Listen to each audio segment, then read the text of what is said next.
of all, I need to applaud you on the great job you did on the matching equations and graphs on Friday in the classroom. Samuel, you're the only one who did not get to do that with us, but the rest of you that were here, they're posted back there on the bulletin board.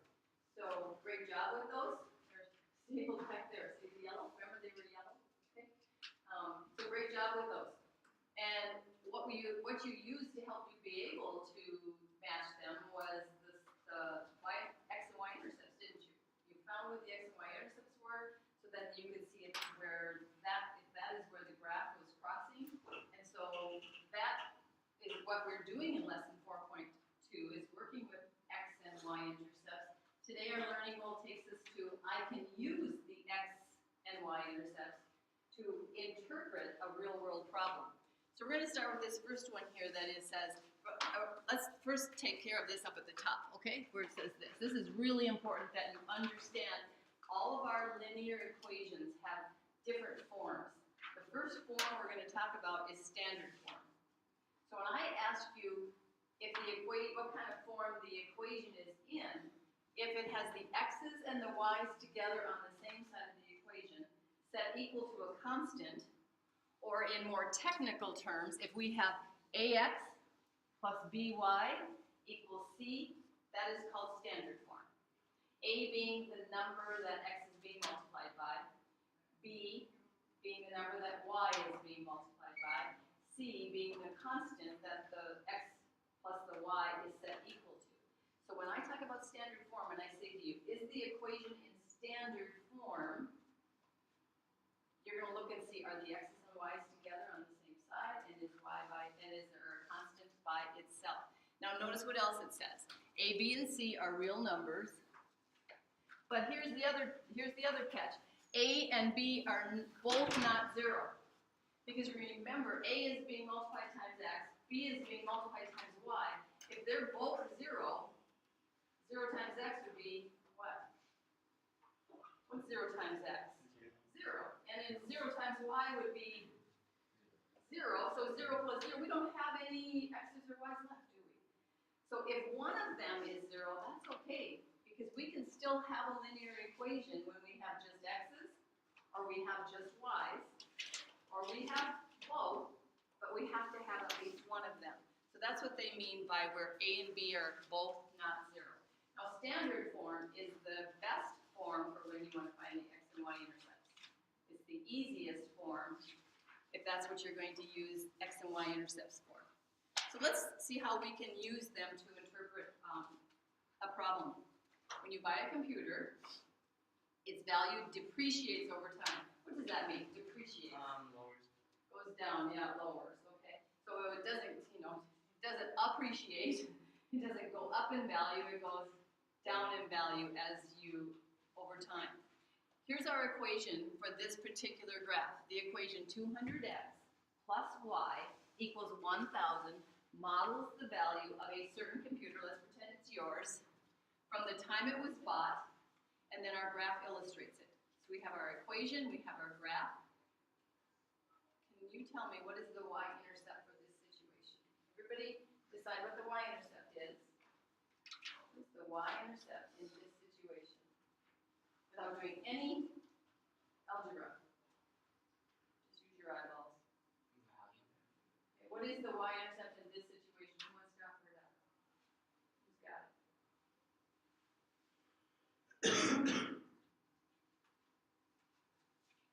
I'm going to suggest you use the graph. Adam? Yeah, I said value. Okay, but what value? Value in dollars.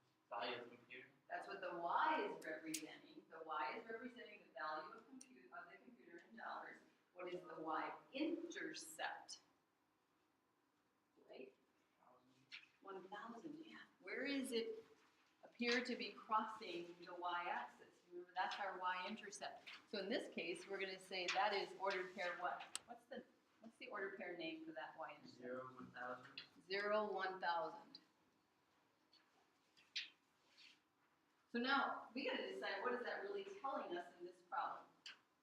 So 0 being the x value, 1,000 being the y value. What are the x's in this problem? I'm not asking for the x-intercept. I'm asking for what are the x's years. Okay, so if the x value is 0, we're really talking about 0 years, and if the y value is 1,000, we're really talking about $1,000. So tell me, what do you think we should say about this then? What does that really say? Adam? When you first buy it, it costs 1,000. It's worth 1,000. Yeah. So let's write that in a sentence. The computer's value, can we say it that way, Adam? Yeah. The computer's value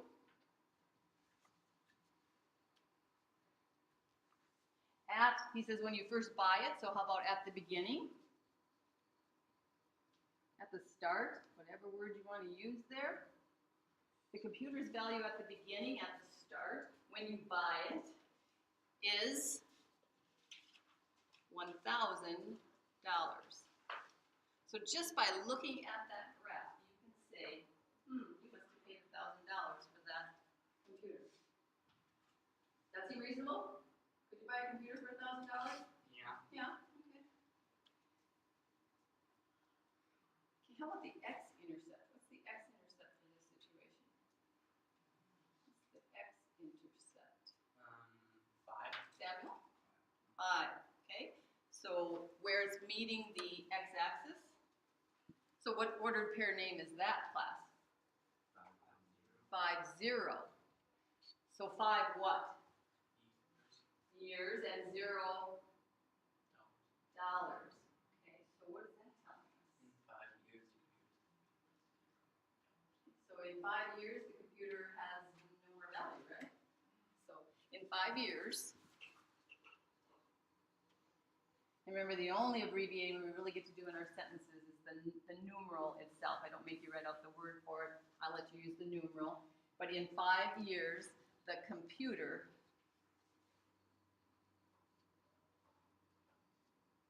has no value.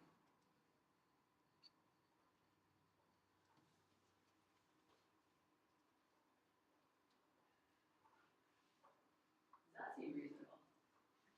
Is that what happens? How quickly, think about how quickly they make phones. How quickly our phones are replaced. So think of a phone that maybe was out 5 years ago. It's kind of like a computer, isn't it? Think of a phone that was out 5 years ago. Can you think of a phone that was out 5 years ago? Let's see, how old were you guys? About 9, 10? Pardon? Yeah, so would it have been the flip phones maybe at that time?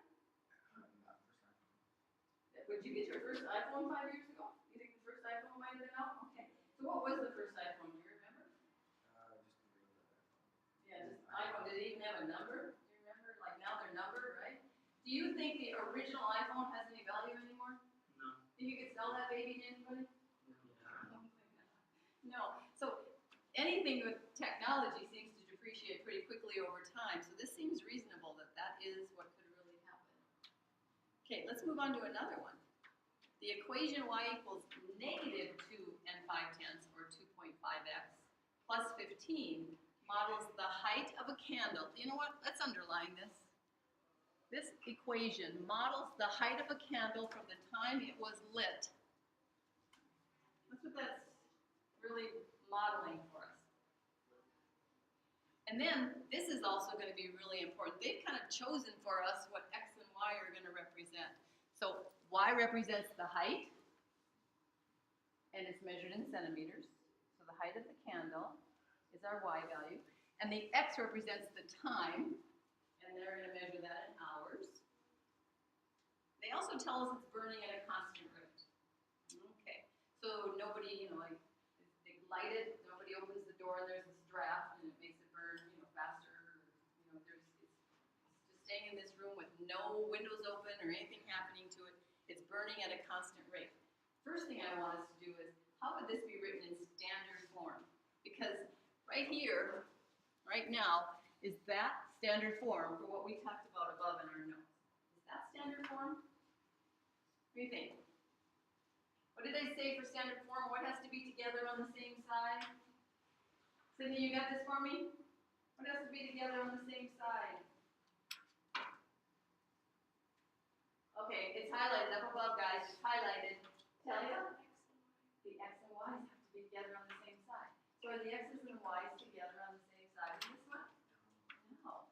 So we need to get it in standard form. Anybody think they know how we could rearrange that so it would be in standard form? What would it look like? Got this, Ronisa? Who thinks they do? Well, we need those x's to move over with those y's. What could we do with those x's to make them move over with the y's? Question? Add 2.5 to each side. Yeah, add 2.5x to both sides. And so now wouldn't we have 2.5x, because when we add it over to this side, it'll be positive, right? And now it's with that y. And who did we leave alone? The 15. There's our standard form. Remember what I just said a little bit ago. This is a really nice form for when we want to find the intercepts, because guess what they want us to do? Find the intercept. Let's go. X-intercept. This is old hat to us now. We can do this. Our equation in standard form.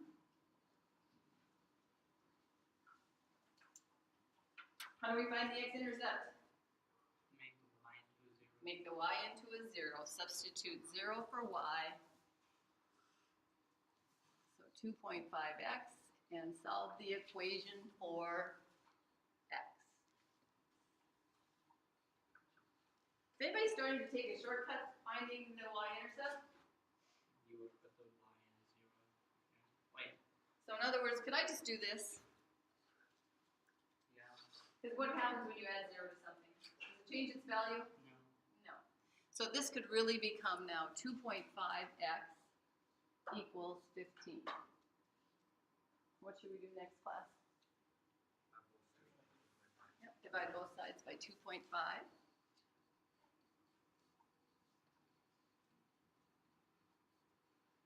Okay, now if you want to be, like not calculator dependent, you would say to yourself, this is like, even though it's a candle and we know it's, doesn't have anything to do with money, let's just use money. I have $15, and I say that I'm going to, like how many times can I take that 2.5 out of there, which is $2.50? How many $2.50 can you take out of $15? Right? 6 of them. Yeah, you can take 6 of them. So we're going to say x is equal to 6. AKA 6, 0. Okay. Now, we're going to find the y-intercept before we worry about graphing, because notice that graph, it's pretty bare. We got lots to do on it. We have to label it and get it ready for us to use. So I don't think we're ready to do that yet until we know what these x and y intercepts are. So let's do that first. Don't get too close to that graph, though, so that we are going to be able to do some labeling. Again, we're going to use our equation, 2 and 5/10 x plus y equals 15. And of course, you know where we're going to put 0. Where are we going to put it this time? For the x. Yep, we're going to substitute 0 in for x.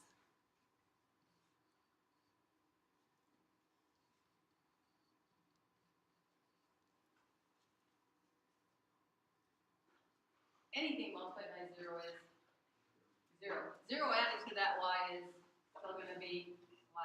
So we can, you know what, we're ready. We are really ready to start shortcutting. We can say this is going to become 0, and adding 0 is not going to do anything to this. So all I'm going to be left with is a y on that side and a 15 on the other side.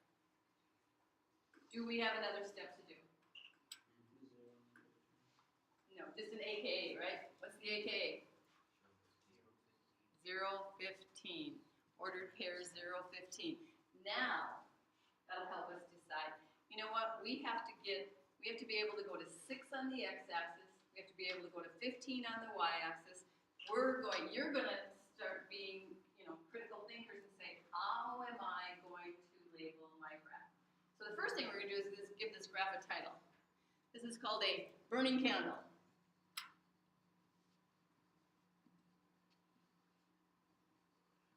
A nice title for our graph. When the reader looks at it, what's it telling us? Well, we got this candle that's burning. They already chose our x value for us, what x is going to represent, and they already chose what Y is gonna represent. So what is X representing again? Time and hours. Time. And yes, we need to tell the reader that this is measured in hours. This time can be measured in all kinds of things. What's the y-axis represent? Okay, the height. We don't even have to say candle because our title tells us that there's like there's a candle happening in this, a burning candle. And what's the height measured in again? CM. CM. You guys can turn your paper sideways. I can't turn my smartboard sideways. So you do a nice job with yours. Okay, now I have to go out to 6 on here. And you know what? I see there's a whole bunch of grid lines, so I am not going to go by ones. I'm going to go by 2s? No, I'm not going to go by 2s either. I'm going to go by halves. And so are you. Thank you. You already did it? Yeah. Okay. So every other grid line I'm going to label with a whole number because I'm using a scale of 1/2. So I can just make a bigger, prettier graph. So when I can, there's no sense making it just this tiny little, it's just going to be covering up a little bit of the graph when I have all this to work with. Well, the height of the candle, I got quite a few to go with there too. Has anybody counted them out? How many are there? 15. 15. Oh my goodness, that's exactly what we need. Let's go. Let's go by ones on the y-axis.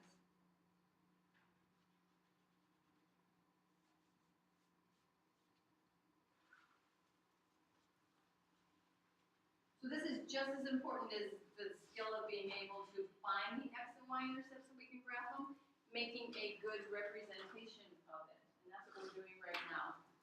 Okay, so now let's go graph our x-intercept,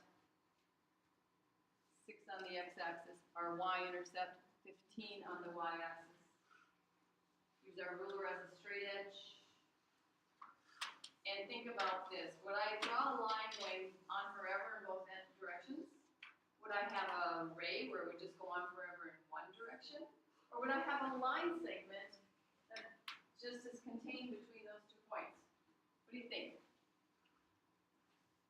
What happens when I go, I'm just going to start mine. What happens if I go here? Do I want to extend it past up into that area right here? What happens when I get over here? What's going on? It's a negative. Negative what? What happens over here? Negative. Negative. Yeah, negative time. Is there such a thing as negative time? No.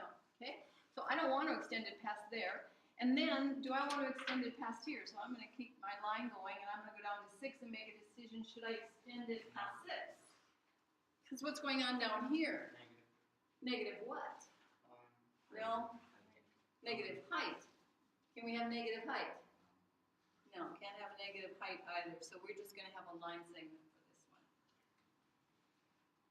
Okay, and then last but not least, what it's asking us to do is it says find the intercepts and use them to graph a linear function. So I'm back up to here.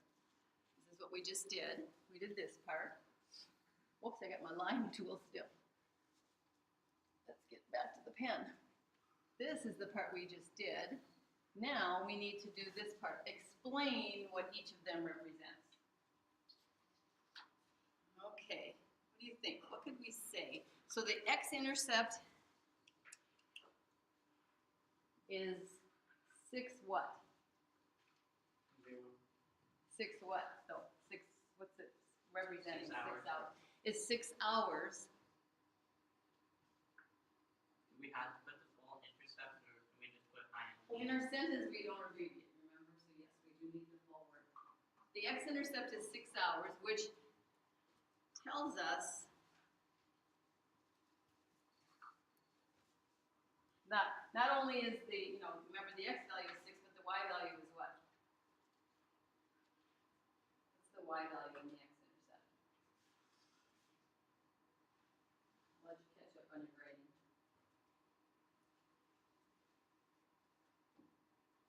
So AKA 6, 0. 6 hours, 0,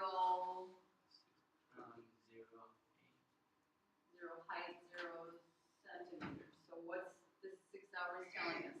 The x-intercept is 6 hours, which tells us It has not turned. it has not burned. It hasn't been lit. hasn't been lit. Well, it has 0 height. Wait, so it's burned all the way down. It's burned all the way down, hasn't it? Yeah. Which tells us it is gone. There's nothing left of it after 6 hours.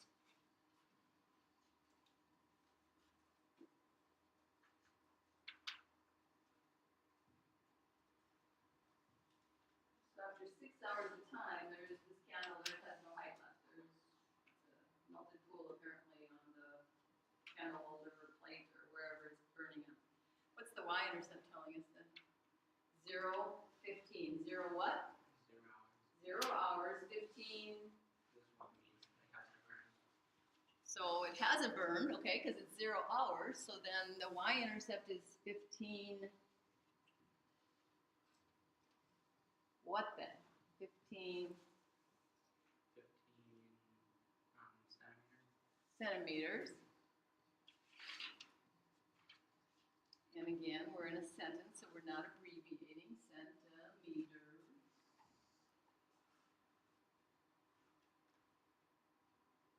Which tells us what? What did you say, Adam? It has not burned. It has not burned. Well, so it hasn't been lit. hasn't been lit yet, or it's kind of like how this is 15 centimeters. This has to do with its height. So what is that telling us? It's height at the, kind of like the computer, you guys. It's height at the,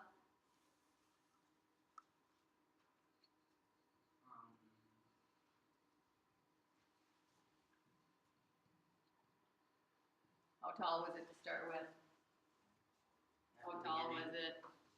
15 centimeters. Which means it was 15 centimeters tall at the start. So before it got lit, as Adam said. 15 centimeters tall at the start of it.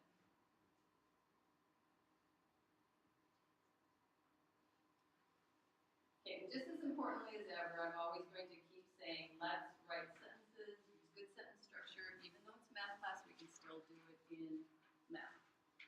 And by the way, your English teacher thanked me for that. Didn't give me a candy bar or anything, but she did thank me. And I told her that's what I require you to do. Okay, anybody have any questions? Okay, so now what we're going to do is we're going to move into us having to set up the equation, the model, and be able to graph it. This is what you're going to have to be able to do in your homework. So we've been kind of working our way there. Setting up a linear equation in standard form to model and interpret a word problem. Step 1. What do we always do when we're going to set up our own equations of word problems? We always start by telling what the X and Y X and Y values. values represent. So we're going to define the variables. Define the variables. Don't even write your equation until you decide what are X and Y going to represent. That's what define the variables means. Step 2, we're going to write an equation in standard form because that's going to be the handy-dandy form that will help us find both these X and Y intercepts. Because in step 3, we're going to find those intercepts, and then we're going to use them to graph the function. So, in the first example we did, they had everything done for us. They had the graph already there. They didn't tell us what the equation was. Oh, yes, they did actually. They gave us the equation. They gave us the graph. It was, all ready for us to just say, here's what the X and Y intercept are, and interpret them. The next one, they gave us an equation. We had to find the intercepts, use those to graph, and then we interpret it. Here, we have to do the whole works. Step 4, use the graph and or your equation to answer questions. So here's our example. Jack went to a carnival and spent $10 on games and rides. Games cost 50 cents each and rides were $1 each. This is, must be a school carnival or something where they don't try and rip you off. Okay, so what's the unknown in this? What can we let X and Y represent? What do you think? Number of games. So we don't know how many games. So we could start with saying X is number of games.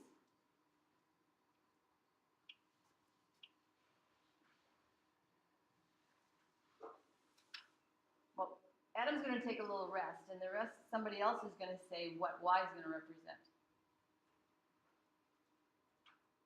Seth, I haven't heard from you back there for a while. Could you tell me what Y is gonna represent? What else is going on in this problem?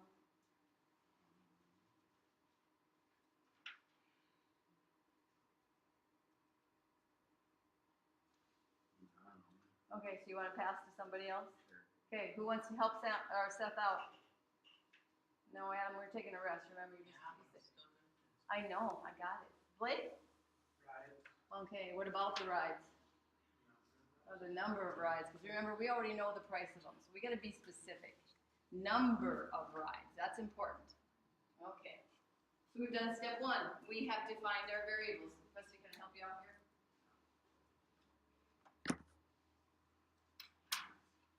Okay, step 2. Write an equation in standard form.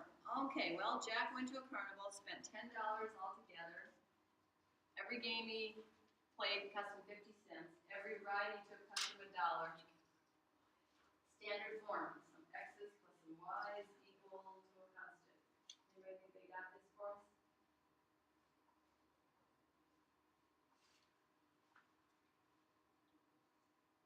So you're thinking about it. What did you say? We're writing an equation in standard form. So we need some x's plus some y's equal to a constant. Sam? I have 0.50x plus 1y equals 10. Plus 1y equals 10. Okay, what do you think, class? Think that might work? So in other words, 50 cents times the number of rides, so that would tell us how much money he spent altogether on rides, or games, excuse me, not rides. 50 cents times the number of games tells us how much money he spent on games, plus $1 times the number of rides tells us how much money he spent altogether on rides, and altogether he spent $10. This is a great equation. Good job, Sam. So now, in step 3, we are going to use that to help us find the intercepts. So we could actually, just for the purpose of working, kind of just clean that up a little bit and work with it this way. So in other words, we can ditch that 0 on the 50 cents and just make it 0.5x. And then the 1y, we can make it just plus y and equal to 10. So remember, we have to find the x-intercept and the y-intercept. Okay, you go ahead and do that because, of course, we're becoming pros at this. We should be able to find the x and y-intercept pretty quickly and easily. So go ahead and then we'll see if we agree.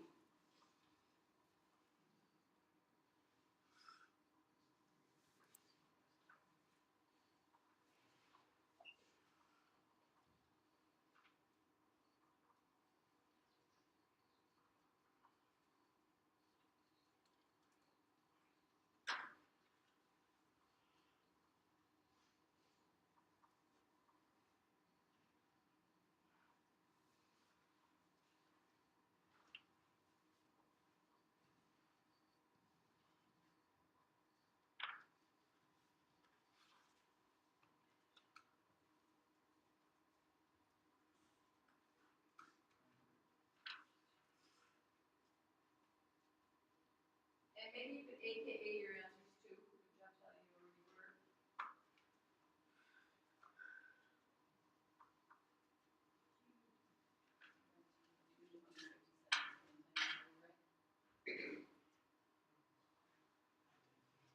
But you knew how many $2.50 is worth $15. So I'm pretty sure you probably could have done that. Oh, that's how you did that one. And then how many 5s and 15? That was a good strategy.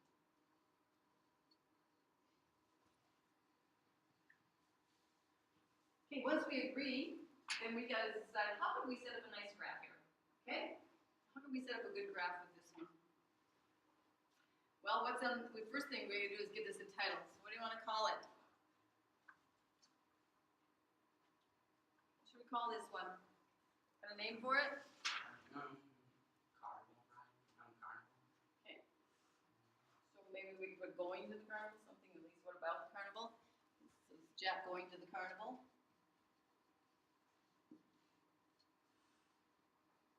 Going to the carnival.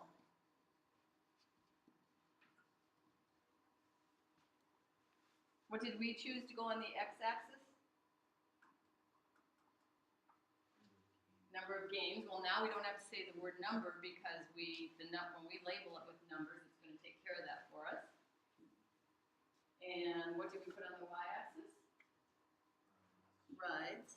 And again, we don't have to put our number because we're going to number it and it's going to take care of it for us. Okay.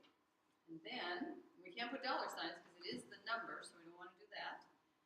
So we need to go out to how far on the x-axis because of our x-intercept. What do we have to go to? What do we have to make sure it can hold? 20. So are we going to be able to go by ones? No, we probably better go by twos. Okay. So you know how it gets kind of busy? So if you don't want to label the first grid line, you would know it was 2, and then you could go 4, skip the next one 6, next one 8, and so on until you have it labeled across. Be really careful about this so you look like you know what you're doing and the reader can tell.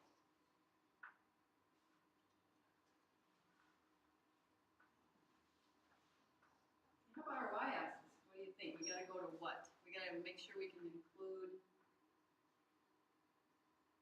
What do we need to make sure can be included on there? Help me out. Y-axis, what do we need to be able to go to? 10. Some of you are just working ahead of me. You're just leaving me behind. Seriously? Oh, you were still writing this? I saw some people drawing a line already. They're leaving me behind. Okay, so what scale did you use? Sydney, would you share with me what scale we could use on the y-axis? I went up on ones. Yeah, I'm thinking going by ones because we only need a 10, don't we? So no sense going by twos and making it a shrimpy graph. Come on, let's be generous and have a nice graph to look at. And now we should be ready to put our intercepts on there and make a decision about a full line with arrows at both ends, an array, or a line segment. Which one should it be?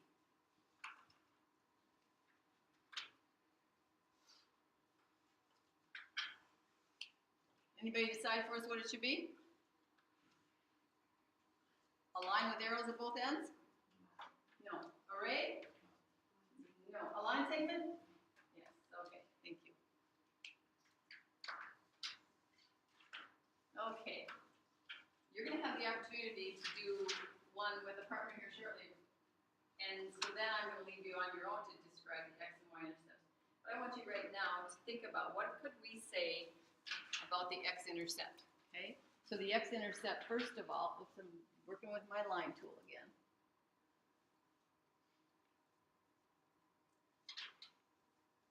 Okay, back to a pen. The x-intercept is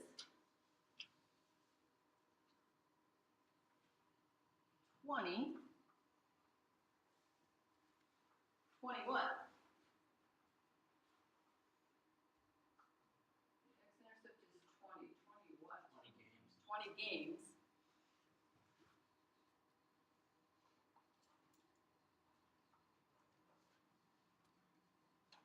Which tells us, well, in the x-intercept, the y value is 0, so 0 what? 0 y. 0 0 rides. 20 games, 0 rides. So the x-intercept is 20 games, which tells us what? He played, not went. These are not rides, I keep calling him that. He played 20 games and went on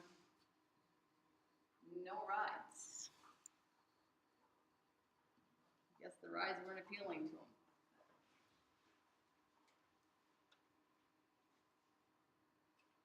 Okay, what's our y-intercept and what does it represent? So, y-intercept is what? Apparently I write faster than you guys, huh? The y-intercept y-intercept is 10. specifically 10, and that would be 10 rides, you're right, Seth. So the y-intercept is 10 rides.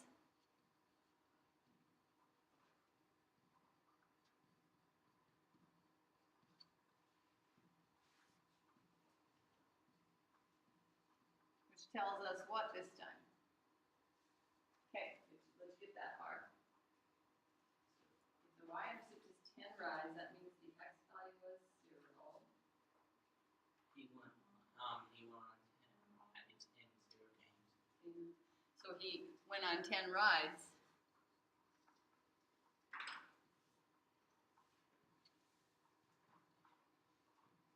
But played no games.